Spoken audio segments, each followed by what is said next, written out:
Hi అండి, ఈరోజు home made Cerelac are ఉగ్గు ఎలా తయారు చేసుకోవాలో చూద్దాం. ఫస్ట్ ఆఫ్ ఆల్ ఒక బౌల్లో ఒక గ్లాస్ బియ్యం తీసుకోవాలండి.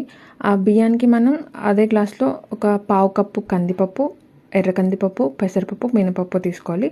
అలాగే లైట్గా వామ్ కూడా యాడ్ చేసుకోండి. వామ్ వల్ల డైజెషన్ అనేది ఇంప్రూవ్ అవుతుంది. సో ఇవన్నీ మనం క్లీన్గా వాష్ చేసేసుకొని పక్కన పెట్టుకోవాలండి. ఒక 4 hours నానబెట్టుకోవాలి. నానబెట్టుకున్నాక మనం దీన్ని ఫ్యాన్ కింద బాగా ఆరబెట్టుకోవాలండి. బాగా డ్రైగా అయ్యే వరకు ఆరబెట్టుకోవాలి. సో ఫస్ట్ ఆఫ్ ఆల్ నేను దీంట్లో వేసిన ఇంగ్రీడియంట్స్ అన్నీ మా బాబుకి నేను సింగిల్గా పెట్టాను. అంటే అన్నంతో పెసరపప్పు పెట్టాను, అలాగే కందిపప్పు, అలాగే ఇడ్లీ పెట్టాను. సో వాడికి ఎటువంటి పప్పుల వల్ల ఏమీ ఎలర్జీ కాలేదు. సో అందుకే ఇవన్నీ నేను కలిసి సెలెక్ట్ చేసుకుంటున్నాను.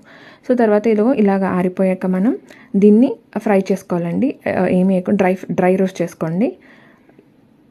ఈ టెక్స్చర్లో వచ్చేవరకు డ్రై రోస్ట్ చేసుకొని మిక్సీ చేసుకొని పౌడర్ చేసేసుకోవాలి. పౌడర్ చేసుకున్నాక మనం బాగా మెత్తగా అయితే చేయొద్దండి, కొంచెం అక్కడక్కడ కొంచెం బరకగా చేసుకోండి. తర్వాత దాన్ని మనం కంపల్సరీ జల్లెడైతే పట్టాలి. బికాస్ పెద్ద పెద్ద పప్పులు అక్కడక్కడ అలా ఉండిపోతే తర్వాత వాళ్ళు తిన్నప్పటికి అడ్డం పడవచ్చు. సో పెద్ద జల్లెడ పట్టేసుకొని దీని ఇలాగా ఎయిర్ టైట్ కంటైనర్లో అయితే స్టోర్ చేసేసుకోవచ్చు. ఇదైతే మాక్సిమం మనకి 1-2 months వరకు ఉంటుందండి. బట్ నేను ఓన్లీ 15 days వరకు చేయడానికి ప్రిఫర్ చేస్తాను. బికాస్ బేబీస్కి మనం పెడుతున్నాం కదా, ఫ్రెష్గా చేసి పెడితే అది బాగుంటుందని నా ఒపీనియన్. అలాగే నెక్స్ట్ టైం చేసినప్పుడు మనం దీంట్లో శనగపప్పు యాడ్ చేసుకోవచ్చు, అలాగే పెసర్లు యాడ్ చేసుకోవచ్చు, ఇంకా ఏమైనా కావాలంటే ఇంగ్రీడియంట్స్ యాడ్ చేసుకోవచ్చు. ఈ వీడియో కనుక మీకు నచ్చితే ప్లీజ్ లైక్ చేయండి, షేర్ చేయండి, అలాగే నా పేజ్ని